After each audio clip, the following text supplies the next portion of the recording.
Sa bayan ng Bumbon, Camarines Sur, isang natatanging delicacy ang patuloy na nagpapatibok sa kultura at pagkakakilanlan ng mga lokal, ang Binamban. Ito'y local delicacy na kinikilala hindi lamang sa sarap, kundi sa kahulugan nito sa kultura at kasaysayan ng bayan. Nakilala ang Binamban noong dekada 70 sa Bumbon, nagawa sa malagkit na bigas, sangkaka at nyog. Bawat selebrasyon ng sulong-sulong ng bayan ay hindi ito nawawala sa hapag, isang simbolo ng pagbubuklod ng pamilya at pasasalamat. Sa isang barangay sa Bumbon, abala si Nanay Salve sa isang tradisyong hindi lang luto, kundi pamana ng lahi. Si Nanay Salve isa sa mga matagal nang gumagawa at maituturing na institusyon sa pagluluto ng Binamban. Sa loob ng ilang dekada, dito siya umasa para mairaos ang buhay ng kanyang pamilya.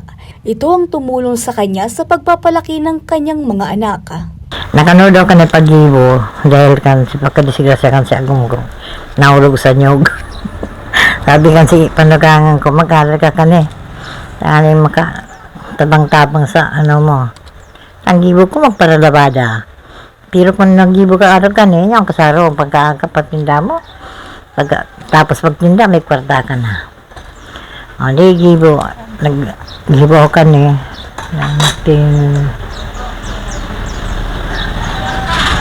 76 po na kaning mag-iwo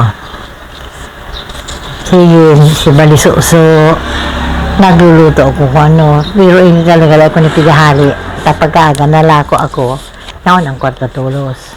Hindi man mabilis ang proseso, buo ang loob ni Nanay Salve na ipagpatuloy ang paggawa ng Binamban sa paraang kanyang kinagisnan.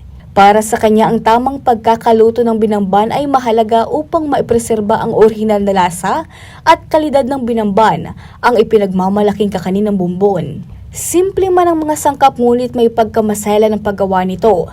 Malagkit na bigas para sa laman at lapot, sangkaka ang nagbibigay tamis at aroma. Lukadon, batang nyog na laman din sa Binamban na nagbibigay rin ng linamnam. Yun na nga ini, di nagkudkod ka lang nyog. Itong asukar naman, magigibon mo garo at nibal. Saka mo kakagtong nyog na ito. Na mo kakagan mo kadikit na guta. Guta ng nyog naman. An ikaag mo naman mamasa mo sa bukayo.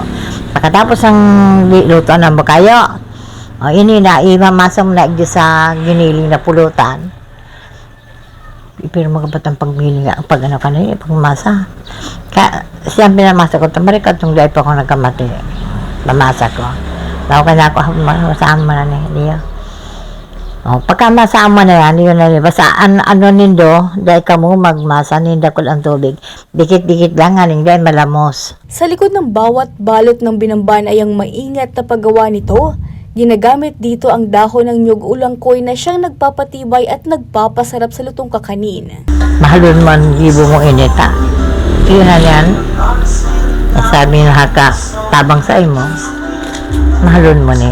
Ayon sa Local Tourism Office ng Bumbon, ito ay higit pa sa pagkain, isa itong pamanang kultural. Tuwing buwan ng Mayo ay pinagdiriwang sa Bayan ng Binamban Festival na simbolo ng pagkakakilanlan ng Bumbon. So ginawang festival kasi yung garo kamautan kang samuyang alkalde si Dipuntong Mayor Imbot na maging sikat o kaya ginawa pong utop. One town, one product. Sa panahong lahat ay mabilis, may mga taong pinipiling panatilihin ang kinagisnan, ang pagkain na may kwento, kultura at kabuhayan.